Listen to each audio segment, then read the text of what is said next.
The pj-fleck-show is presented by Window Concepts and Affinity Plus Federal Credit Union.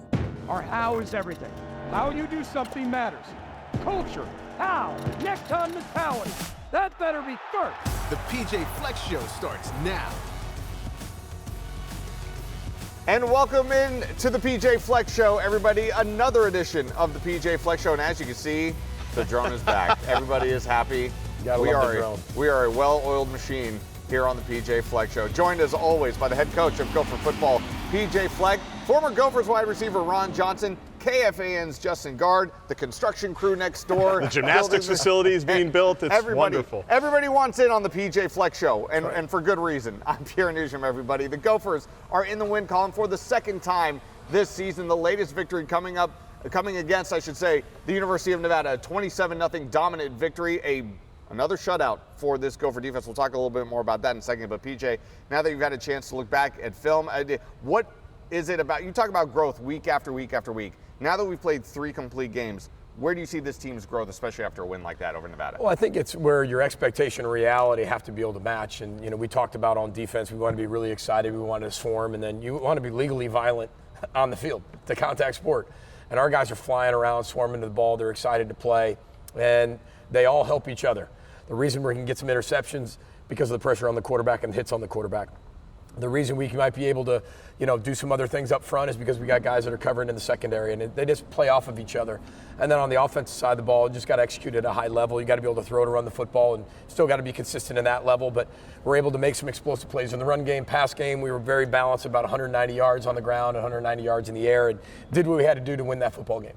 And you look at Darius Taylor, I don't know what it is about kids from Detroit, but they're pretty good. And Darius Taylor's is that close to Grand Rapids? It's pretty close to Grand Rapids. Okay. First of all, Ron needs to know his mitten. Geography I know the mitten. You don't know I the just mitten. know Detroit. That's it. I know Kalamazoo's somewhere over here, East Lansing, Ann Arbor. We'll get to all that. And Detroit versus everybody. Always remember always, that. Always. And so Darius Taylor versus himself, because he's his own challenge. He always says that. He says, me against me, I'm competing against me. He went out there 124 yards on the ground, hat trick, 3 touchdowns. What is it about him now? Does he look comfortable, one, and then what makes him special? Well, it's just his consistency. Not only can he run the football, but he's a threat in the pass game. A lot of people don't remember, but you didn't recruit him in high school. So he played high school wide receiver for the first few years and then was moved to running back his senior year. So he's got great natural ability to get out in the flats, check downs, be able to run a lot of the route tree, and be a viable option for Max Brosmer. And just really proud of his versatility because it's expanded in the offseason. We talked about us being a very versatile defense, but we're a very versatile offense right now too, and we just got to continue to execute at a high level and have a lot of balance in what we do. He's clearly RB1, as the kids like to say. Write that down, Ron. RB1. Then you have Marcus Major, obviously, and then Jordan Newman as kind of a third down back. It seems like he's kind of settled into that role. So how have you seen those two settle into their roles? Yeah, and then C.A. Bangura and then Jaron Mangum. And, we got a lot of depth to that running back room, which eventually I know we're going to be able to need. And it's good to be able to get those young people a lot of carries early, which we've been able to do, which has been great. But it's a deep room. And, if there's one thing, Glenn Mason taught all of us, it was you need a pair and a spare. And then I said we need a pair and a spare plus air. Yep. And then you need, more air to go in the spare, but you need that in the Big Ten, especially the way that the whole conference has changed, 9 conference games. And here we go, and the stretch that's coming up is going to be really challenging. So you need to have depth at each position, and I think we've been able to recruit that and develop that over time. Justin Wally is a name that I think a lot of the fans know, but one name I think the fans got a better idea of who he is Kerry Brown after this last weekend's performance. 2 interceptions on the day. He's the reigning Big Ten freshman of the week. What more can you tell us about this young man and why you're so excited to have him here as part of the program? Well, first of all, he was Danny Collins' first recruit and commit that we ever got, for Danny Collins. And Danny has been with me, 12 years. He was a student coach for me back at Western Michigan, and now he's our safeties coach and has come a long way in this profession. But Kerry Brown's from Naples, Florida, and any excuse you go down to Naples, Florida in January, like you go down there and recruit in between the Rotary clubs, and we're over there, speaking to all our types of alumni, but also recruiting at the same time. So. But he was a really, really popular recruit, had about 13, 14 offers, could have went a lot of places, especially in the South, but decided to come up here with our safety tradition that we've had and really be in that next line of being really good safeties. You got Corey Parrish, you got him, you got Coleman Bryson, you got Gooseby. I can go on and on about these guys that are still really young players, as a cement their name and go for history as we continue to go forward, which is really exciting. But he's very versatile. He's very active. He can cover. He can come up and hit you. He's got great ball skills. He's got a knack for the game, and and that's what you want to find in the recruiting process, guys that have natural feel for the game. And speaking of the defense, I mean, like the kids would say, no cap. This defense is really good. Yeah, no cap. No cap. Sigma, right? That's the other one? That's what you said. I have no idea what kids talk about. You don't know that one? I don't know Sigma. I haven't heard that one. Is that a sorority or fraternity? The kids say Sigma is a thing now. Yeah, it's supposed to be cool, but when you look at learn it before you hit the recruiting trail. You have to ask Jah Joyner about that, and the high school kids probably can you bring that up in your conversations. But looking at the defense, what's clicking? I know no cap. It's no cap. No cap is no kidding for all the viewers out there. Like no kidding, no cap. So I learned that. Actually, what's making this defense click so well right now? Back-to-back shutouts. Well, first of all, that's an incredible feat. Yeah. It's the first time that's happened since 1962, which is a great feather in our defensive staff and players' hat. It's really they work together to create the common goal, right? And the common goal is get takeaways, force 3 and outs, get the ball back for the offense. And I think everybody's working really well together. I don't put, you got 3 games of data. We got a long season ahead of us. We got great opponents ahead of us. But I think you have to have the first few games to be able to find out what's your identity. Who are you as a football team? What are your strengths? What are your weaknesses? What do you have to be able to eliminate from your play calls? What do you have to be able to do more of? And I think that's what the preseason's for, in the NFL, and that's where the first few games, unfortunately, we don't have preseason come right out of the gate with North Carolina, but you figure out what you're good at, what you're not good at, and then you hopefully highlight the strengths that you have on the football team. And right now, the cohesiveness and the connection of that team is playing at a high level. The great American philosopher Heather Fleck once said, comparisons steal your joy. That's right. So, but I'm going to ask you to compare anyway. Have you ever trusted a quarterback as much or more than you trust your current quarterback, Max Brosmer, in terms of what you're putting on his plate, what he's allowed to do, and just how often he's throwing the ball right now? Yeah, I don't know if I can answer that as I've never trusted anybody like I've trusted him. I just trust him a lot. I think the comparisons are hard, whether you're thinking of Zach Terrell, who, we threw all types of yards and had, we had statistically the greatest receiver in the history of the NCAA and the leading statistic in 3 categories in the history of the NCAA at Western Michigan and Corey Davis. So we threw it a lot. But when you're talking about this football team, I trust him to run the offense and run it at a high level. He's an incredible processor. He's very accurate. He's got a really good feel for what we do and how we do it. And everybody's learning how to play with each other and play together. And I think those are what the first few games are. We're finding out what we can and cannot do, finding out how we have to continue to get better in a lot of areas. But there's nobody who's evaluating themselves more than Max, and he's the first one to be able to admit that and holds himself accountable to the highest standard. And that's all you can ask from your quarterback. And how have you seen him develop trust in the people that he's throwing to? Because it doesn't seem to matter who's out there, who's open, whatever. He's going to mix it around. Yeah, I think that's where you have to be able to be a balanced offense. You've got to be able to go through your pure progressions, and you have to throw to the open people. You can't just throw to one guy. Right. Defenses are really smart. They can take that away. And over the years, we had one or two guys that could do it. But we talked about this year being really consistent and constant with getting the ball distributed to a lot of people, whether that's the running backs, tight ends, wideouts. And that takes a lot of practice on our end and the players' end of being able to get that consistency and that trust. When you look at third down, this year, it's been a little bit up and down. You're 45% overall through 3 games on third down. Is that one of the primary areas of improvement where you think needs to kind of tick up a little bit? Well, I think any situation when you dissect football is not just a bunch of plays. Every single play that's ran in football is its own situation. And if you can win situational football, if you want to win third down, then win first and second down. Win P and 10, which is the start of a drive. Get them in second and long. Most times second and long, people get half back to make the third down manageable, but not third and short. The times we've struggled has been the times we've been in 3rd and 1, and that was heavy North Carolina, where they were in a lot of 3rd and 1s, and credit to them. They're a team that's 3-0 and probably a game away from being ranked and a really good football team, but we feel like we're a pretty good football team too. But you've got to be able to win the statistics, whether it's green zone, tight green, backed up, coming out, short yardage, goal line, third down. And then the areas we focus on are the things we can control. The ball, tackling, and explosive plays. And if we can win those areas and then be very educated in situational football, you got a chance to be a good team. And you remind me of a guy from like the A team. You always have a plan. You're always ready to go to the next thing. What's next? Let's take care of this first. Not Mr. Well, you could be Mr. T. I say you're more like Hannibal. I don't know if I give you Mr. T. Jah Joyner's more like Mr. T. He'll be coming up on the show next. Yeah. But when you look at the team in those first 3 games and then heading into Iowa, because I know it's about film study, getting better every week, what are some takeaways that you are taking into this Iowa game? Well, I think every single game gives you data, and it's up to you to respond to that data, right? We're always talking about analytics. When you dissect a game on Sunday, you're basically you're taking those analytics and then you're applying the response towards it, because that's the factual data of your football team. It's not some study of all these football teams. It's your football team. So I think you've got to take those statistics, the analytics you get from the game, and then you got to go apply it to the next week. Iowa's a really good football team. They're really tough defensively. They're really good offensively. They're scoring more points than they've ever scored. We've got a tremendous challenge ahead of us. If you look back over the last 20-some years of this rivalry, it's been heavy Iowa, to say the least. But we just got to keep chipping away at that. And we've got to find a way to be able to swing that back in our favor. And that's our commitment to the University of Minnesota, the state, the city, and then also all the alumni. And, we take that very seriously. It's a 1-game championship season. They're very tough. They're a typical Iowa team. I mean, they asked me, tell me about Iowa. I said, well, they're pretty much the same thing they've always been. So it's Iowa, which is the greatest compliment you can give them. Yeah, no doubt about it. We're going to talk plenty more about the Iowa Hawkeyes a little bit later in the show, but when we come back here on the PJ Fleck Show, we're going to be joined by one of the defensive stars of this team, Jah Joyner, going to be joining us here on set. That's coming up next on the PJ Fleck Show.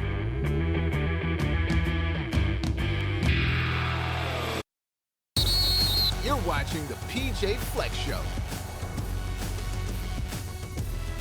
Welcome back, everybody, to the PJ Fleck Show. We are joined now by a very special guest, one of the stalwarts on the defensive line, Jah Joyner, here with us on set. Jah, it has been a terrific start for the defense all throughout the season in the first 3 games, especially against a team like Nevada where you pitch another shutout. What do you believe made you guys so effective against Nevada last weekend? I think the biggest thing that we talk about on defense is stopping the run. We knew that they were a running team, and then we knew that their quarterback was really good. So just being able to stop the run and just playing detailed, and that's all we do. And then playing excited, swarm to the ball, and yeah. And the last time the Gophers had 2 back-to-back shutout games was 1962. That's super old. So to do something like that, one, that's historic. No cap. That's historic. Sorry, Lori. It's still in play for PJ, so we're gonna leave it in. My 13-year-old daughter would agree. It's historic. But when you look at how do you continue to just still be dominant? Like, you can break it down to whether it is setting the edge, stopping the run, understanding your keys. What do you guys as a defensive group kind of talk about the most? Yeah, it's always details. And in D-line room, we always talk about that. And being able to just affect the quarterback, being able to just be on your keys. I didn't even know about that until they told me after the game. But it's pretty cool to do that. Obviously, the blocked field goal was pretty cool. Being able to just not have them in our territory as much. So just helping out the offense, keeping them short fields and stuff like that. And but yeah, it doesn't change this week. And so yeah. PJ, we talked about growth earlier in the show in terms of the team, but growth in terms of Jah with where he's at today. I mean, he's got to be an example of what really can happen here at the University of Minnesota with his growth trajectory over the last couple of years. Well, we got to get the pictures of Jah when he first got here. I mean, probably 210, 215 pounds. Just what an athlete. And this is what this program's all about. You see a young man like him from Connecticut, and he's here on his visit. His D-line coach actually leaves the weekend he's here. And then in 4 hours, the D-line coach that just left starts recruiting him at the other school. And he's on his visit here. And it took him, you talk about courage and bravery to be able to keep your commitment that way. And then also come here and really pour into your body. I mean, he's 270 pounds. He was 210, 215 pounds when he got here. That takes a lot of commitment in the weight room, off the field. He's also had 4 different D-line coaches.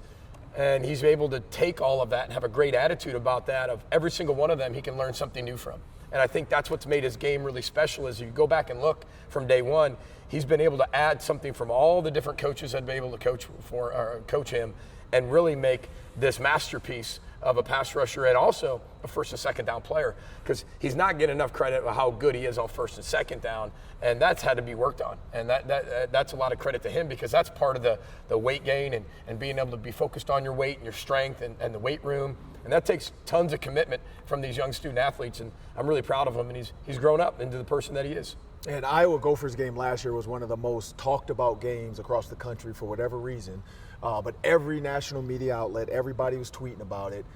But it came down to a couple plays here and there. Yeah. How do you have these guys focused to understand, like, every single play is going to matter in this game? Oh, we said, our schedule sets up to have, 9 or 10 one-possession games possibly.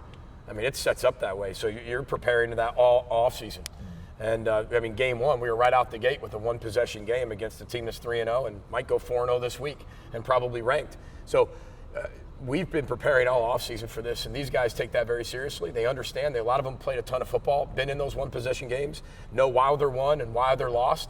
This is one of those coin toss games. It's a true rivalry, and that's what's really exciting about this now. And we're honored to play in it. I know these guys are honored to play in it. We're honored to coach in it and represent the Gophers here at 6:30 on national TV. Well, PJ said you put on 60 pounds from her freshman year. I mean, people say freshman 15, but I know Daryl Thompson, every day this week, he's going to eat bacon because it's bacon week. But what did you eat from freshman year to now? Like, what is your favorite? Like, is Jack Henderson cooking for you? I mean, what's going on? I think it was just basically trusting the process, trusting Coach Nickel and his staff, trusting nutritionists and stuff like that, and just being able to just like hone in on what you needed to do to get ready. Obviously, Big O is like one of my major mentors that I looked up to, and things that he told me to do, and things that like he got his body right, and things like that I needed to do on a day-to-day basis that I tell all the younger guys back at home to do, and it was just things that I just needed to do just to get my body right. And one of the reasons why I did pick Minnesota was because they're a developmental program, and that's one of the things that that's what they do, ground to get those guys ready to play Major League Football. And so yeah, those things. But do you cook though? I don't cook. You don't? What? Hold on a second. Not yet. Don't you cook your own breakfast? Don't you cook your own breakfast? I cook my own breakfast. So you cook your own breakfast here, but then a lot of people don't know our players cook their own breakfast here. That's right. When you go home, we have skillets, we have all types of stuff. Actually, my freshman year, Jalen Logan Redding, he cooked breakfast. I used to live with him, so yeah, it was pretty good. Right. Well, hey, continue. As long as you're doing something, it starts at the breakfast table, and it expands throughout the rest of your life. That's the kind of program we have here at the University of Minnesota. Sure. I know I'm really selling it here for PJ. If you want to get married, you better start cooking. You gotta cook. He's got plenty of time for that. He's got plenty of time. He's got breakfast covered. Plenty of time for that. Yeah. Jah, we appreciate you taking the time. Continued health and success the rest of the way. We really appreciate you joining us here. Thank you so much. So much more to come here on the PJ Fleck Show. When we come back, we'll discuss once more what's it going to take to beat the Iowa Hawkeyes this weekend. So much more to come here on the PJ Fleck Show.